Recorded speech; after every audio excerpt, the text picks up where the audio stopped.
An ordained minister has decided to give up God for a year. How the heck do you just up and become atheist after being a pastor?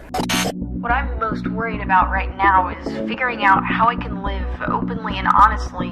I am finally free to be me. I have no idea how to find friends or become a part of a community that's not religious. What does life look like after church, after religion, after God? That's it in a nutshell. This is the Life After God podcast, a conversation on the space between belief and unbelief and beyond, with your host, Ryan Bell. Hello and welcome back to the Life After God podcast. My name is Ryan Bell and I'm your host. This is episode 74. Whether you've listened to every episode up until now or this is your first time listening, I'm so glad you're here. You are in for a real treat today. The two conversations that you're about to hear were originally recorded for a podcast I started for the Secular Student Alliance. Some of you know that I work for the Secular Student Alliance, which is a nonprofit organization that supports secular students around the United States and seeks to empower them to express their secular identity, create welcoming and inclusive communities of meaning and practice, and teaches them to engage in effective activism. I've had the privilege of leading our campus organizing department for the last almost 2 years, which is really the entirety of our programming. We have about 200 active chapters on high school, college, and university campuses around the United States, including Puerto Rico. If you're interested in learning more about the Secular Student Alliance and supporting us in our work, you can visit our website at secularstudents.org. But the reason I bring that up today is that I begin this conversation with a student of mine, Alana Carter, who was, until a few days ago, the president of our Nazareth College chapter in Rochester, New York. Alana just graduated and is going on to seminary with the goal of being a humanist chaplain. I initially reached out to Alana a couple of months ago because one of my staff members told me about Alana's remarkable story.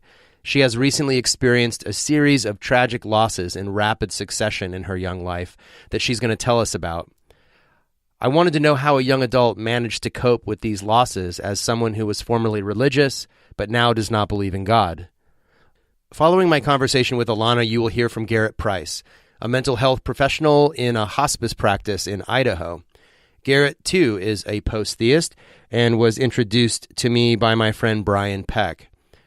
One of the most common questions I get, and one of the most frequent subjects of conversation in the Life After God Facebook group, is about dealing with death and grief as a post-theist, someone who used to believe in eternal life and heaven and doesn't anymore.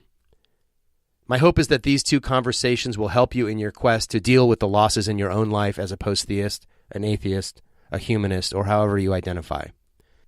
In the Life After God Facebook group, we will be having a conversation about these subjects in the very near future, so you may wish to join us for that. If this podcast has been helpful for you, I'd really appreciate it if you would share it with someone you know who needs to hear these stories.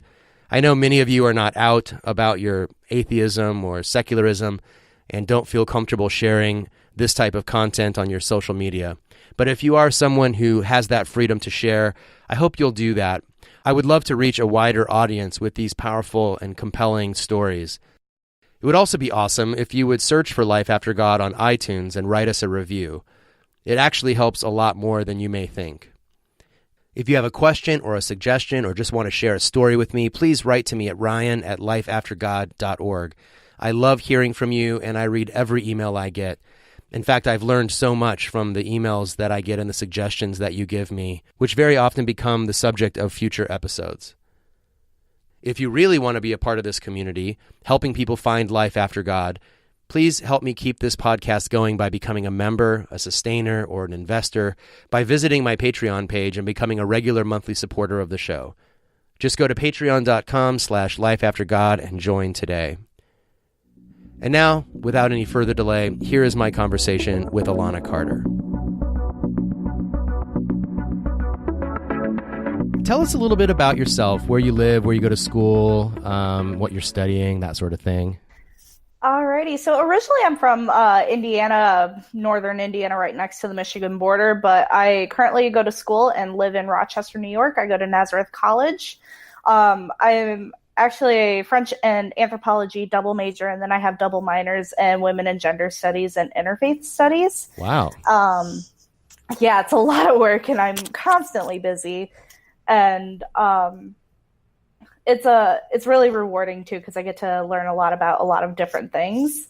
I think one person I talked to put it really best, like, oh, you're like full liberal arts education. Yeah, you really are hitting like the social sciences, languages, gender studies, religion. Like it's the whole package. That's really amazing. Yeah. I work at USC, the University of Southern California, as a humanist chaplain, and I interact with the students there. And they have all these really interesting interdisciplinary majors that they didn't have when I was in college, like philosophy, politics, and art and stuff like that. And I'm like, wow, how did you get a major like that? I'm so jealous. I want to go back to school. Yeah, I'm always wondering, like, I'm probably going to want to go back to school and get another degree one day. Well, this gives you a lot to choose from. So, I mean, you have all those majors and minors, and you can maybe pick one to get a master's degree and go deeper on one of those. But I actually just applied to seminary. So, oh, wow. I applied to get a Master's of Divinity with a concentration in a religious chaplaincy. Oh, that's fantastic. At a seminary in Minnesota, and I'm really excited to see how that goes. I should know within like 2 to 3 weeks if I get accepted. So you're at Nazareth College. That's it sounds like a religious college.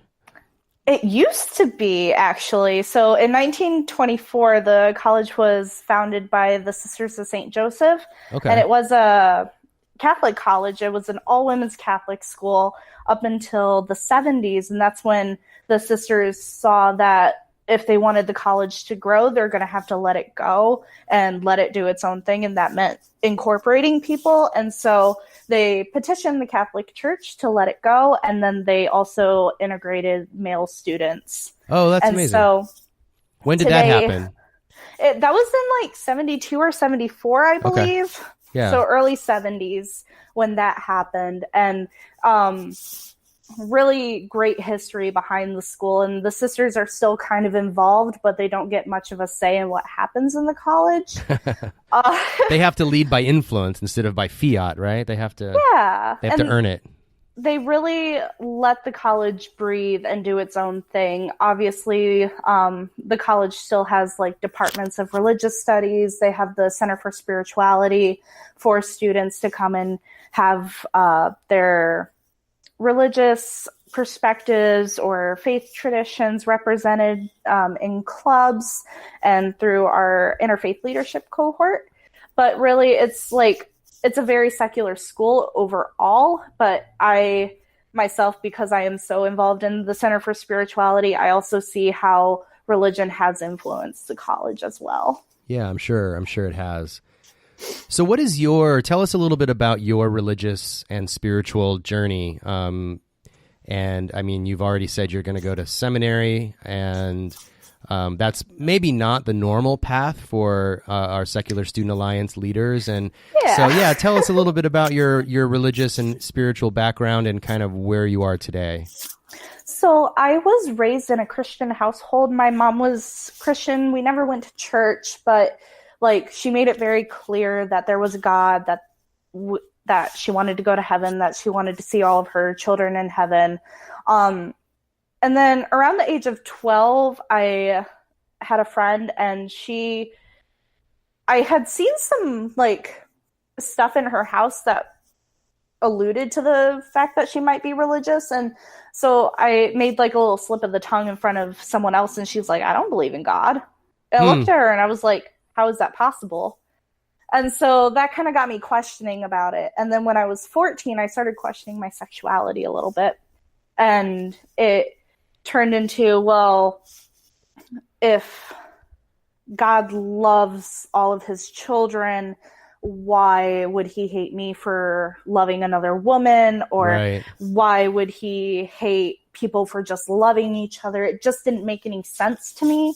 So I wandered very far away from the Christian faith. I was completely atheist for from 14 until about 18, and 16 and 17 in there, I was very bitterly atheist because I started going to boarding school, and one teacher at that boarding school put it perfectly that religion goes there to die. Oh, wow. And yeah. So it was like a lot of STEM students, like gifted and talented boarding school.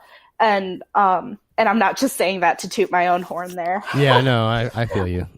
So I kind of had this like feeling of, well, there's definitely not any God. I'm learning all these facts. Like, there's definitely no God. And I was really bitter about it too, because a lot of my friends at the time were gay, and it just didn't make any sense. So then when I got to Nazareth, I met all these people who showed me that religion didn't have to be this negative thing in someone's life. It could be beautiful. It could be enriching. And you didn't necessarily have to have it either. You could be understanding of it and be welcoming of religion and not technically believe in it. Right. That's right. And so my freshman year, that's when I got pretty involved, just like meeting people. And then I took a break. I studied abroad in France for a year. And when I came back, I was then the president of the club I was in freshman year. It's called Alternative Spiritual Humanists, or we call it ASH for short. Mm-hmm. And so they had asked me, hey, do you want to be one of the co-leaders for ASH your junior year? I said, yeah. So started getting involved with that, starting leading clubs and leading meetings, and also getting involved in our new interfaith leadership cohort, which takes people from all of the religious and faith traditions on campus that we know of and brings them together to discuss interfaith topics and to discuss how we as people and as students can bring an interfaith perspective to the classroom, to campus, to the world, really. That's beautiful. And so then this past year, I had an amazing opportunity to go to the Interfaith Leadership Institute in Chicago for the Interfaith Youth Corps. Right. And so that was an amazing weekend. Got to go to Chicago, meet all these wonderful people my age who are doing these really big impacts in their campuses and their communities through interfaith work. And around this time, I was thinking, well, this is really cool. Like, maybe I could do more. And then, so that conference was in August. And then in November, I had the absolute privilege of going to the Parliament of the World's Religions in Toronto. Oh, wow. That's amazing. Yeah. I had so many friends that were there. I wasn't able to go, but the environment was just so loving. And I've never been in such a rich environment where people all around the world are coming together. You have all these different opinions, but the one message stays the same, and that is that message of interfaith cooperation, interfaith community, and it just, this unity of wanting to better the world and to start with interfaith and with the community they're in just really impacted me. And at this conference, I met with some of the representatives from the seminary I applied to, and it was honestly really interesting because this is a very open, progressive seminary. They have these art classes. They have like gender and queer study type things going on. And so I just left my name, my number, and my email with them, thinking nothing of it. I knew I wanted to take a gap year. I didn't know what I wanted to do after that gap year. So then when I got the call and they were talking to me about all their different programs, about how they had like the interreligious chaplaincy program, and then also they recommended the social transformations program for me too. And it was amazing because here I have this opportunity to take a religious perspective and also a secular perspective and kind of combine them to not only find myself in my own spirituality, but with the chaplaincy be able to pass that on with an interfaith perspective to other students. How do you see the secular interfacing with the religious in interfaith cooperation and dialogue? Obviously, I think it depends a lot on the secular student and how they were raised, because at Parliament, I was able to discuss with some people about why some secular people would even try to resist new communities that were focused around like spirituality.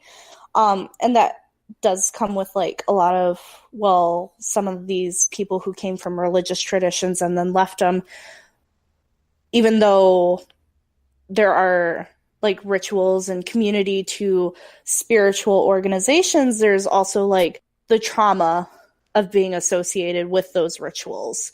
So I think if you were raised that way, there might be some resistance to interfaith. But I think if you have students who are secular students who are very much open and honest with themselves, know where they stand in their faith and their spirituality, and want to share that and want to get to know more people, that they have that opportunity to grow in the interfaith community. Yeah, that definitely makes sense. So I definitely see that it could be either very much resistance or very much like we want to be involved too. Yeah, and I see both of those responses in my sort of everyday work as well. Some people want nothing to do with religion. Other people more or less sort of accept that religion is a part of people's lives, and probably, secular people are not going to extinguish religion from the world. And even if we could, it probably wouldn't be a good thing, at least not immediately.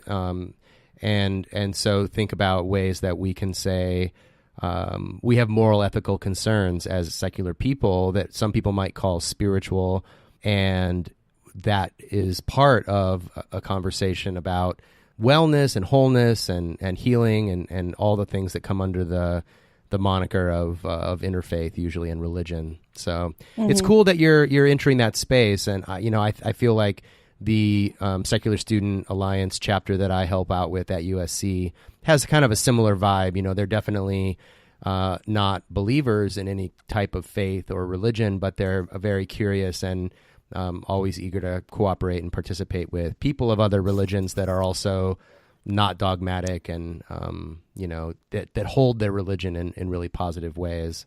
Mm-hmm. So you started an SSA chapter then at your campus, is that right? Yeah, it was actually at the request of the Catholic chaplain at Nazareth that he was like, hey, have you thought about looking up the Secular Student Alliance? And I was like, I've heard about it once, looked it up, and didn't think much of it again. But after that, I was like, okay, maybe there's something there. So I looked it up. I saw that you guys had some really great resources. And that maybe it could help me because my club, ASH, we're kind of struggling to hold on to members right now. Maybe I could get some ideas about how to hold interesting meetings, how to recruit people, how to just have a thriving club. Right. And these are resources outside of like what my advisor chaplain and I can think of. So this could be really fun and really cool to do. So I signed us up and I got us registered, and honestly, it's been amazing how much support I've had from Nick, my person who talks to me a lot. Yeah, your organizer, yeah. Yeah, my organizer, like how much he's been like, hey, have you tried this? And yeah, I've thought about it, but so I'll put it in the plans for it to come. So yeah, it's been really amazing to have those resources available. And have you found some secular students on campus that have been sort of excited to realize that this exists? Yeah, so I do have one person. She's really excited it exists. It's just that getting to club meetings is a bit hard because she lives off campus. But other than that, like we're going to start tabling and getting the word out that we're loud on campus and that we're not going anywhere and that we're ready to take on and have more interesting meetings, more interesting relationships, more interesting conversations. That's awesome. Well, I'm really glad to hear it. I also wanted to ask you about something that you and I were corresponding about. And you said that you've had some really pretty dramatic challenges in your life. You know, up until now, you've been talking so positively about the direction that your life is going and the way that your career, your academic career is advancing. But you've had some pretty serious setbacks recently as well. Can you talk to me a little bit about that? Yeah. So actually, about 3 years ago was when my dad went into the hospital. My mom had noticed he was getting sick, but there was just one point where he had to be ambulanced in, and I wake up to about 8 missed calls from my mom, and I call her back, and I was like, hey, what's up? And she's like, Dad's in the hospital. And I had to go to work, and it was one of those things where I didn't know quite what to do, so I just went to work. And I told my managers, hey, like, my mom just called me. My dad's sick. He's in the hospital. I don't know what's going on. And they were like, okay, if you need to answer your phone, like, feel free. So he was in the hospital for about 2 days. When he was released, I kind of had like, oh, okay, everything's going to be fine. And then they let me know that he had congestive heart failure. Oh, wow. And that hit me like a ton of bricks. And so I thought he was going to be okay. And then all of a sudden he goes back into the hospital, and I'm just getting so many calls from my mom, from my sister, my oldest brother, just saying like, hey, like, Dad's back in the hospital. And I ran to a friend's room sobbing. I was like, I don't know what's going on because no one's telling me anything. Wow. I made the decision that I would make the 9-hour drive back to Indiana the next morning. And so get to Indiana and find out that Dad's dying. And wow. Again, that ton of bricks just hit me again. I had grown up knowing this man, this invincible man, and all of a sudden he's this fragile being in a hospital bed in a medically induced coma, and they don't know if they're going to be able to wake him up. Wow. Yeah, that's a lot to process. Yeah, so I had emailed all of my professors that I was going to try to keep up on schoolwork, but I didn't know when I was going to be back. I was spending every day I could in the hospital during visiting hours. We tried waking him up about 3 times while I was there. And then that last time, had he not woken up, we would have started measures on pulling the plug. Luckily for us, he woke up, and he was in the hospital another week. By the time I was sure that he was going to be discharged, I made the 9-hour drive back to New York. I made some appointments with some counselors, like career counselors, academic advisors, just asking them, like, my dad's dying right now. Like, how do I proceed with this? I don't know if I want to take a gap year. I don't know if I want to study abroad, because the next year I was supposed to be studying abroad in France. And the third option was, I don't know if I want to stay in college, but just postpone my study abroad. And so I was talking with my French advisor. I was talking with my anthropology advisor. I was talking with a separate academic advisor about my options. And I was also talking to family. And my mom said, I'll support you no matter what you do. Oh, what a gift. My aunt told me that I should just continue on with my education, that anything that would happen, she would make sure my mom was taken care of so I wouldn't have to drop out of school. So I made the decision finally that I would study abroad, continue with those plans. So I made it home on May 2nd. Dad was he was on oxygen. He was fragile, but he was moving around. He was able to like take short trips to the store. He was able to cook small meals. So I was kind of hopeful that maybe he had a few months left. And then on May 21st, he passed away at home. I was at work. I had made the conscientious decision that I did not want to be at home when he passed away. Mm-hmm. And so my mom had this gut feeling that that day was going to be the day. Just this really big gut feeling. And so she told me to say my goodbyes before I went to work. And so about an hour into my shift, my COS pulls me aside and she's like, "Hey, what are your numbers to your drawer?" I gave them to her, didn't think nothing of it. I was completely oblivious. Nothing was kind of responding. So she's pulling my drawer. Something must have happened. It was like, "Oh, why are you pulling my drawer?" type thing. Yeah. And so she said, "Follow me." And she took me to the manager's office. And I was in the office sobbing for about a good 30 minutes before I was able to make the drive home. And the whole way home, I was cussing out God, saying, "Why the fuck would you do this to me?" Yeah. Why? And so I got home and his body was still there and everyone's sobbing. I just made the very rushed walk to my room to lay down. I just didn't want to be around anybody. Of course, yeah. And then it didn't help that family members kept trying to come in to get my support or to give me support, even though I just wanted to kind of be alone. And it was a hard day. Obviously. Yeah, for sure. Losing a parent when you're 19 is one of the hardest things I could have ever gone through. Yeah, I can imagine, yeah.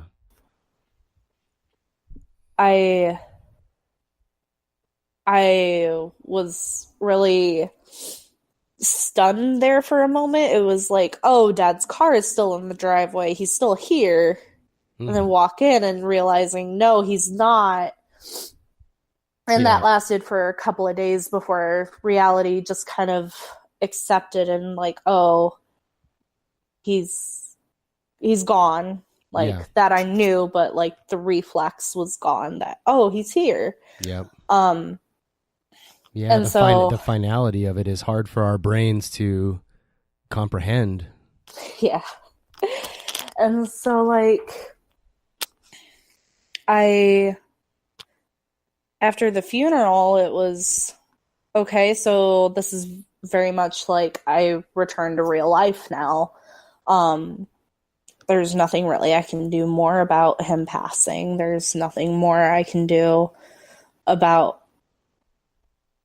trying to find finality to it because I knew it was coming for about 2 months at that point. So I should try my best to get back in the swing of things, get back to my job, get back to just trying to be me. And then 2 weeks before I left for France, my mom's mom died. So that death didn't shock me as much. Right, yeah. I wasn't particularly close with her, but she was still one of those parts of my life that I thought would never not be there. And so it was kind of more of a shock that she had passed for me, just because the fact that she had inexplicably escaped death so many times before. She had quadruple bypass surgery. She had all these different things that should have killed her years before, but she survived. And all of a sudden she's not here. Right. And so funeral was held exactly a week before I left. And so that death was kind of easier for me to get over, not get over so much, but to just process, because I wasn't close with her. Right. That it was just one of those things. And then about 3 weeks into being in France, so about a month and a week after my grandma had passed, my mom's sister passed. Oh my. Wow. And that was completely out of the blue. I was shocked. I was not expecting her. And she was young. She was like in her early 40s, and she just passed away. Oh. And so that was a shock. But again, I wasn't close with her. This was more like an hour of shock, and then realizing, okay, I'll be okay. Like, this is just another stage in life.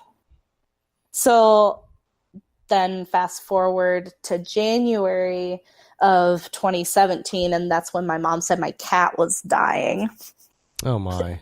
And this, so we're at death number 3 now, and this poor cat, like, she was in kidney failure. There wasn't much my mom could do anymore, so Kitty ended up dying peacefully at home, warm in a bathroom, and on top of a vent on a nice comfy bed. But it was still really hard because it was 2 days before my birthday. This was the cat I grew up with. Like, we got her when I was 7. Oh, wow. Yeah. Your most formative years of your life. Yeah. So this cat was like my best friend. I called her Sissy all the time because she was like my little sister. She was one of those cats where she had this big, bold personality that you didn't know unless you were like in her in crowd. Right.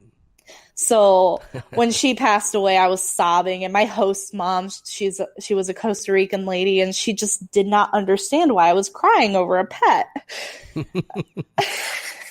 was sitting there trying to explain through these sobs in French, like, no, this cat was more than a cat. She was family. And then finally it kind of clicked, and she was like, yeah, I kind of relate. I had a dog that I really liked one time. Really liked. Yeah, you're like, yeah, this is more than that. So it was like, okay, I guess we're going with this. And I think that it didn't really hit me that she was gone until I made it home.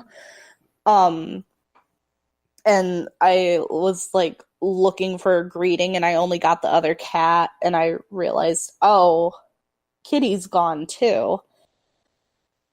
And that really hurt because I felt guilty because I was in France. Right. I didn't get to see her. She had like passed away in the bathroom. Luckily, like my mom made her as comfortable as she could during those last moments.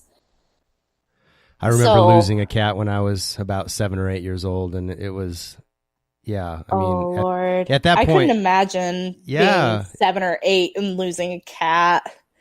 Yeah, she was really sick, and my mom was like having to force pills down her throat in order for her to take her medicine, and it was an epic struggle every time she had to take her medicine. But yeah, losing a pet, it's, a significant part of your life. It's something that you love, living thing that you loved, It's not quite the same as losing a family member that's a human, but it's up there. Yeah, it's like not human, but still family type thing. Sure. So how have you managed to, how have you processed these things as a secular person? Because I know it sounds to me like you have a kind of secular spirituality. Yeah. And you've been introduced to some pretty sort of grown-up experiences at a really young age, as a teenager even.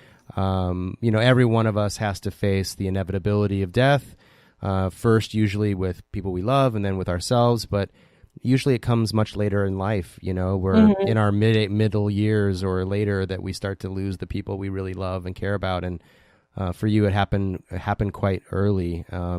And what have you learned from that? And how have you been able to go through that experience as someone who's secular? I think the biggest thing I did is I just threw myself into work. I didn't quite know at the time how my at the time of my dad's passing especially, I didn't know that my spirituality could come through to help me grieve or to give process to grieving. But it has forced me to kind of face my own mortality and kind of like, okay, so dad's passed away, grandma's passed away, my aunt's passed away, my cat's passed away. Like, how do I process this? And there's a lot of my spirituality is focused a lot on love, and the energy you put into the world is the energy that you get out of it. And so I've tried, especially with my dad, I've tried reminding myself, well, he put a lot of effort into raising me. He put a lot of effort into making sure his family was taken care of. He put a lot of effort into all of this.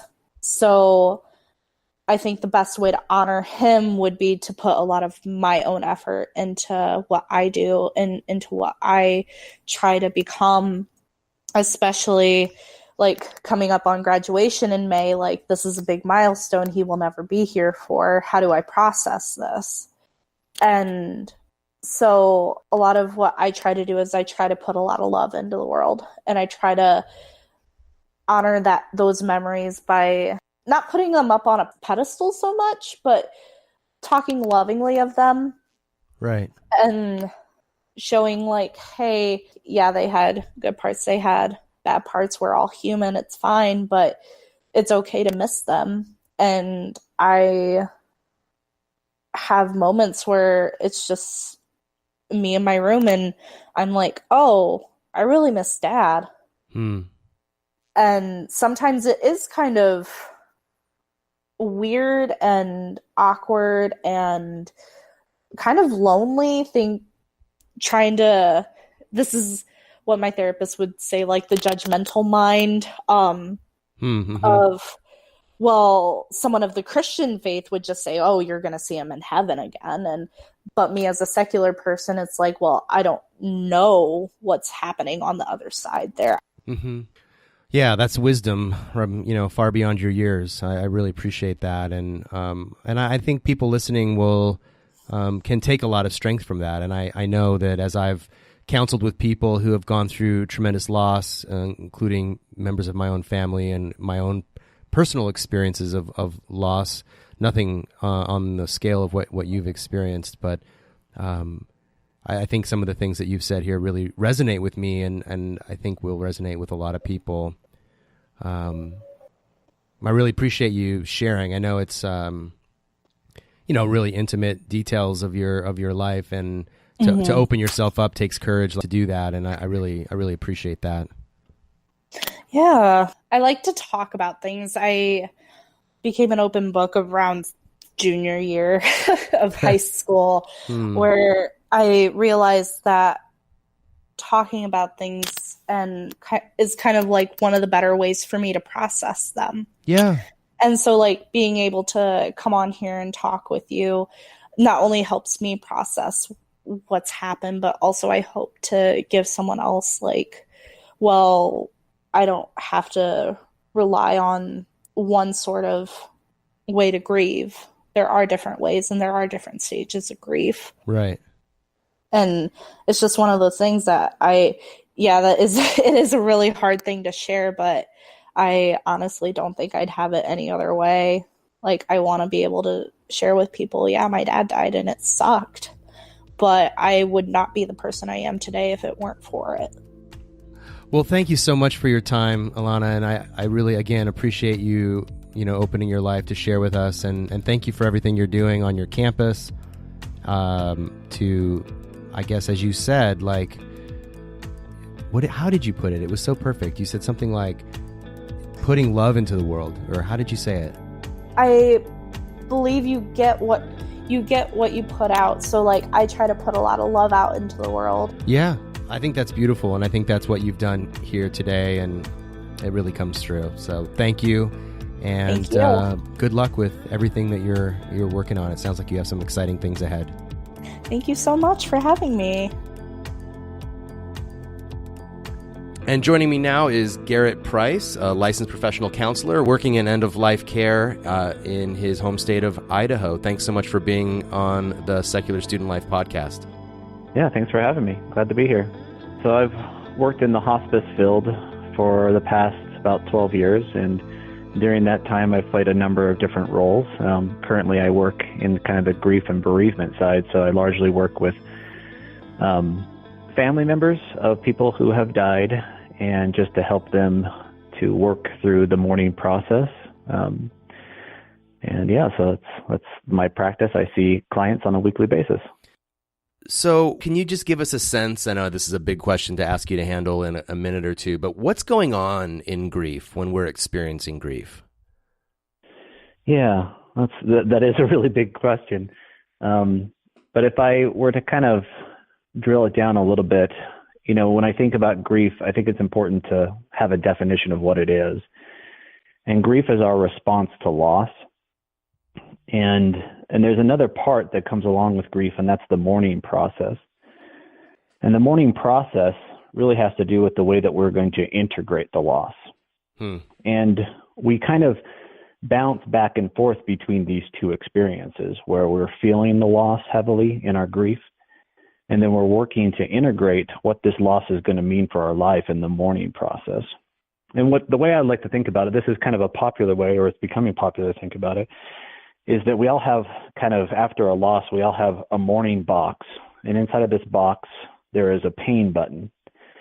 And initially, as we start into this process, the grief is like a giant ball inside of this box, and it's constantly pressing that button.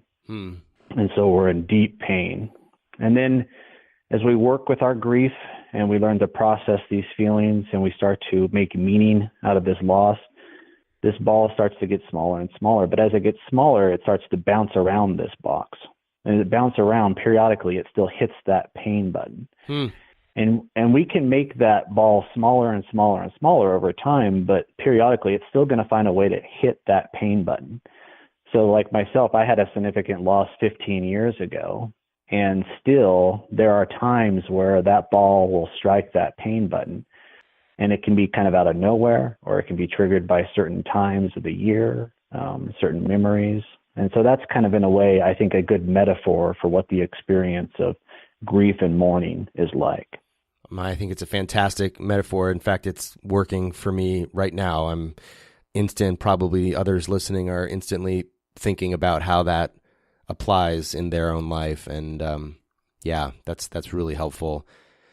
I wanted to ask you a little bit about the role that religion plays in all of this, in the experience of loss and in the grieving and mourning process. We here at the Secular Student Alliance work with non-religious students on mostly college campuses, some high school campuses, and I'm especially interested in how secular students might think about the grieving process if they're either non-religious or post-religious, and what kind of role in your experience working with clients does religion plays? Yeah, religion. I come from a religious background. At one time I was a minister, and now I've gone through my own kind of deconstruction process. And so when you ask that question, it's personal, because with my loss, at one point I made meaning out of it through a religious lens. Right. And then as I went through deconstruction, I had to kind of grapple with, okay, what does this loss mean now that I don't maybe hold a traditional view of heaven? So I think that religion helps us to, like those of us who have a formed religion, are able to kind of use that to grapple with a sense of meaning out of this loss. And so those of us then who might hold life differently are going to start to grapple with that also. So part of what we do in the grieving process, there's this 4-task model that we work with. And one of those tasks is how to continue bonds with the person we've lost. And I often find that when a person doesn't have a religion, they can kind of struggle with that. How do they continue bonds with the person that they've lost? And one of the mechanisms that I like, and I stole this from Ram Dass, is Ram Dass talks about how every person that we encounter and that we spend time with is like a key, and that key actually it kind of stores the memory of that person inside of our brains. And so I'll actually use neuroscience with folks that don't have a religion to talk about the fact that the person that you have lost has impacted your neurobiology. And that while at times, like just by recalling the memory of them, you're actually lighting up the neural pathways in your brain just in the same exact way as being with them. And so in that way, this person is always with you because of the way they've infected your neurobiology. And so I'll actually use processes like EMDR and these others to kind of help to reinforce that with them. Wow. To kind of build up that neural pathway. And so that can kind of help, I think. And then I'll even use I like to use guided imagery to help a person build that up. And for most of us, if we're honest, like if I think about some of the losses I've had in my life, the people that have been most significant, if I really sit and kind of imagine sitting with them, I can fill in the conversation. I know them well enough. They are stored well enough in my neurobiology that when I talk to them, I can get a sense of how they would actually respond to me. And if we can create space like that for them, we can always continue the bonds with them going forward. And so part of it is just permission giving, because that can seem kind of outside of our normal experience to kind of practice that way. So giving people permission to carry people with them in an imaginative way that maybe has absolutely nothing to do with religion, but has a lot to do with their neurobiology. I think that's really helpful, and I mean, it certainly resonates with me. And when I bring this up with a person, I'll tell them, like, if I hooked you up to a brain scanner and we had you ride a bicycle, and then I had you just sit here, and on the same brain scanner, I just had you imagine riding a bicycle, we would see the exact same areas of your brain light up. Because the brain doesn't really distinguish between imagination and that actuality. And so when we talk about grief and that ability to continue bonds, using imagery, using our memories, right, of these people is a way to always have them with us. That's fantastic. Well, I love that. This is so prescient. We're recording on March 1st, and just yesterday we got the news that one of our campus chapters, there was a suicide on their campus, and our student group, a couple of the students in our student group were close friends with the young man who died. And so yesterday a few of us in the office were just messaging back and forth with the students and just kind of, letting them know that we were here for them and that we were thinking of them and available if they needed to reach out and talk. And what do you say when someone tells you something like that and you can't say, well, I'll pray for you, or you're not thinking to yourself, I mean, even when I was a Christian, I thought the whole, they're in a better place kind of thing was pretty cruel thing to see. Right. But certainly we're not going to say something like that.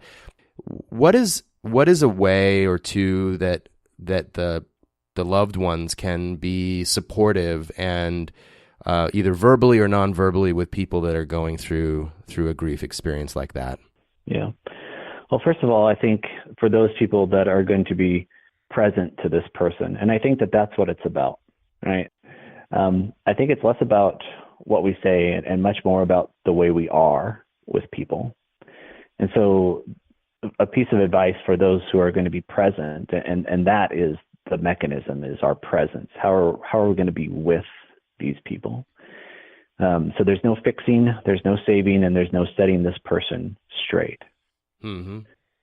Right? And so instead, and when we're sitting with them, it's creating space to help them to start to name the way they feel about this. And our response to that is just to almost echo it back. So I hear you. You're saying, this is sad. And yeah, this is sad. There's no answers for this. There's no reason for this.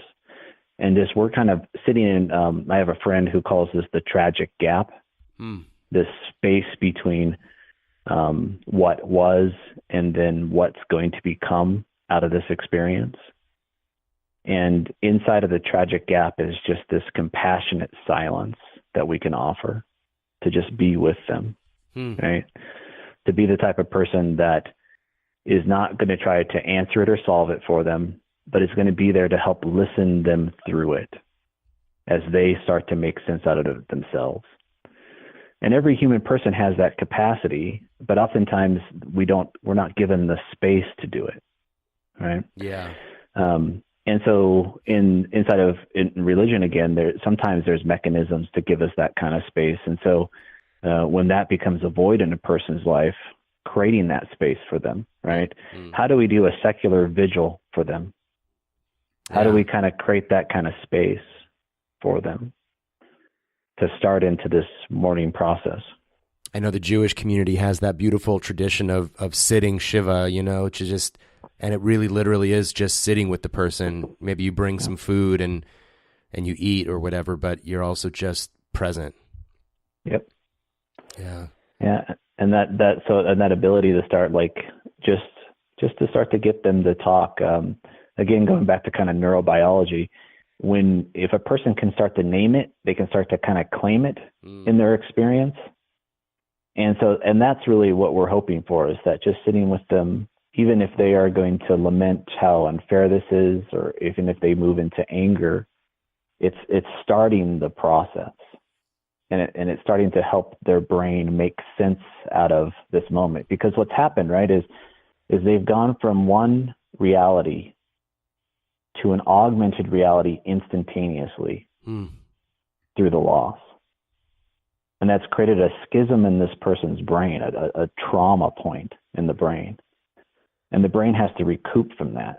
And no kind of advice or words of wisdom are really going to land in that space, as much as presence that will help that person work through that trauma experience. Garrett, that's so helpful. I'm just really soaking it up. Those students that have gone through this experience, also they're always trained professionals in their communities that we can connect them to. So if you want to reach out to me and just let me know their area, I can help connect them to those. Well, thank you again for being here and for sharing your thoughts with us. It's been really, really helpful. Absolutely. Thank you.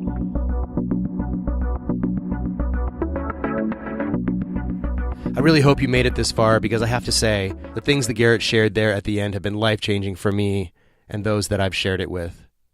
I'd love to hear from you about your experience of grief and loss and how you've managed to cope with these losses as a secular person, as a humanist, as an atheist, but especially as someone who was formerly religious. If you've been religious in the past and aren't anymore, tell me how you've managed to cope with the grief and loss in your life. Our community is really struggling to understand this specific issue, and I hope you'll help us all by sharing that story with us. If you want to be engaged with this community at a deeper level, I'd invite you to join our Facebook group for members. Please go to the Patreon page at patreon.com/lifeaftergod and join at the member level, which is just $5 a month. You'll receive an invitation from me to join our private Facebook group and be invited to other members-only events that we hold from time to time. Well, that's all the time we have today. Thank you, really thank you for spending this hour with me. I look forward to sharing with you my next conversation, which is with Lloyd Evans, a former Jehovah's Witness, about his departure from the church and his work to help other JWs get free. Until then, my name is Ryan Bell, and this has been the Life After God podcast.